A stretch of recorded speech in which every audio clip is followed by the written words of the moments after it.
Power 7 Podcast. Good morning.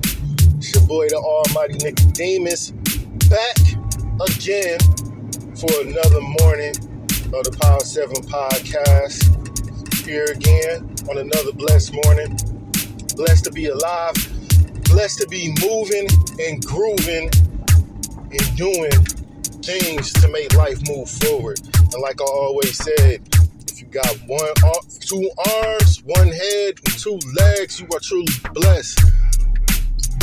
Once again, it's the Power 7 Podcast. So let's go ahead and get into it.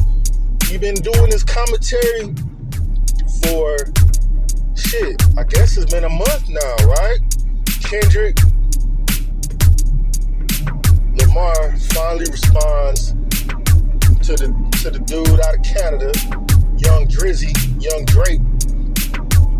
And let's say, man, I gotta give it up to Kendrick the way he went with this. I also gotta say that he took the Pusha T lane. Pusha T showed the world Drake's kryptonite. And Rick Ross kind of touched on it a little bit, but, you know, he really should have said it out. I don't look at him as anyone that should be dissing anybody, but it is what it is. There's some people that like Rick Ross. It is what it is. But Pusha T sold everybody what his kryptonite was, because before Pusha T, you know, Meek Mill wasn't able to do it. Common got him, but he just wasn't able to get him. He wasn't able to poke him. He wasn't able to hit him in them spots. He said some stuff, you know, on the Common record, but Common didn't really get him like maybe the way he got Ice Cube. Meek Mill didn't really fuck with him at all.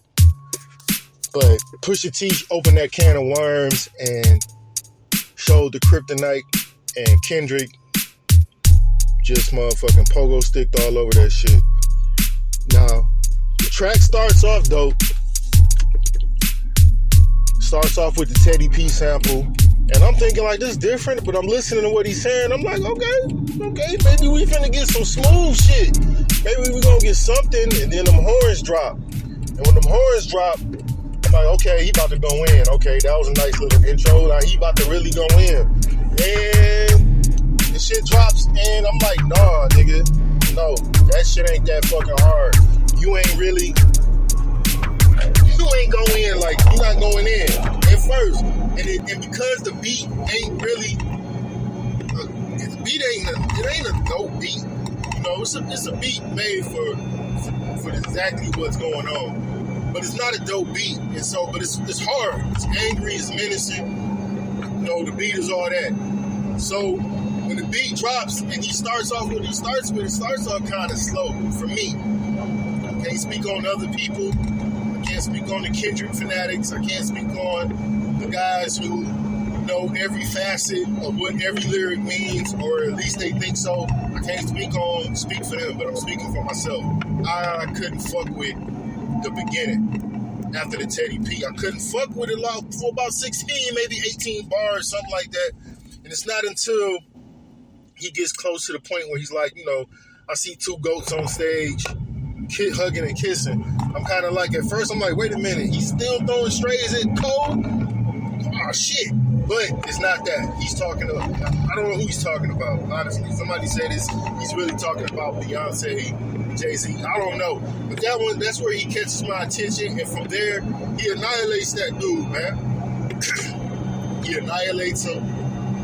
The song is pretty much letting Drake know, like, bro, no matter how hard you gonna try to be, no matter how much you want to be, like, you ain't never gonna be one of us. You ain't never gonna be of the culture or from the culture or really even understand the culture. To the point is like, don't even say nigga, because you ain't even saying it right. It don't even work right with you. You know, and I mean, it's I'm like, damn. Like, it was nothing but headshots. Like, towards just them last two beat changes up, because it's like 3, 4 beat change ups, you you got the Teddy P, and you got when it drops to the fast shit with them synthesized horns that I hate. But anyway, it's like 3 change-ups throughout all of that part where he's just, the last 3 change-ups, though, is nothing but headshots. All headshots. Shit on him about not being a good father or even a father. Just shitting on him. Just period. Nigga, you got fake abs. You know what I'm saying?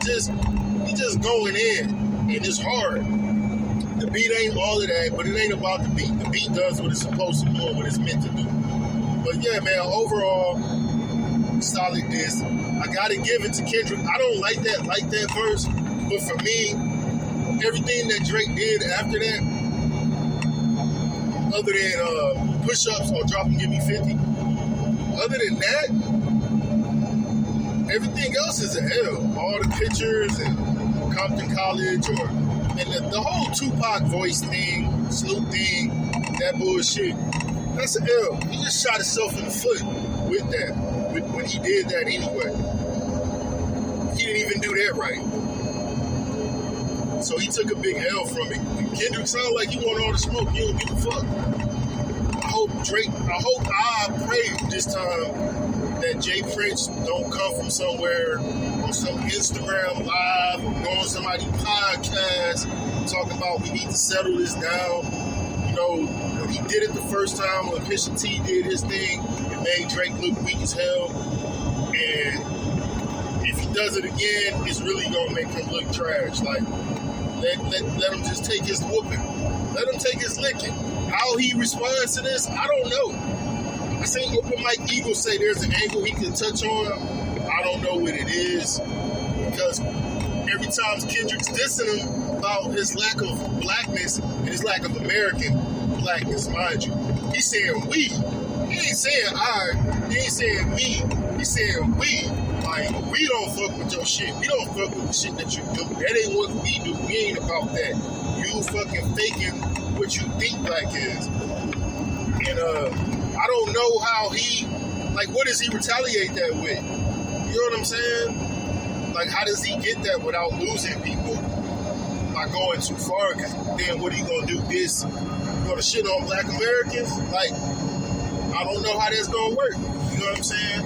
But yeah, Kendrick went in. I gotta give it to him. He up 2-1. Still pissed at J. Cole. I'm still pissed at J. Cole for dropping out. I still feel like J. Cole would have gave Kendrick more of a run for his money. I think it would have been better. They're not Beanie Siegel and Jadakiss, which to me is the best back and forth so far in history. And yes, better than Jay-Z and Nas' back and forth. But I think if it was J. Cole and Kendrick in this, or even if it was all 3 of them, I think it would have boiled down and came down to just Cole and Kendrick. Cole is not he's still nice with the pen. And I don't think Kendrick can call him out on a lot of the things that he was able to call Drake out on. I think it would have been real similar to the Beanie Siegel and Jadakiss battle that we got to hear back in the day. It wouldn't have been them. It ain't them. I'm not wishing for them, but it would have been on that level. So for all the people like, if you want to hear that again, go listen to them. All you sucker ass niggas, I'm not saying I want them to be like them or I want to hear that, but I think it would have been on that level of competition and on that level of lyricism. Because those dudes went at it, and I mean, that would have been the one. But I'm enjoying this. I'm enjoying the antics. Hell, it's giving me a bunch of shit to talk about every week so far. Let's see what the boy Drake gonna do. You know, let's see if he'll show Kendrick that he's a man. You know. But yeah, man, I definitely enjoyed it. Kendrick did his thing. Repped his hometown right. Repped his coast right, as he should. Used Pusha T's Kryptonite. He hopped on that Kryptonite that Pusha T put out there to let everybody know, man, like, this is how you get this boy, you know? Because this is where his insecurities lie. And Kendrick exposed him. He he up there. He done went up there on the disc tip.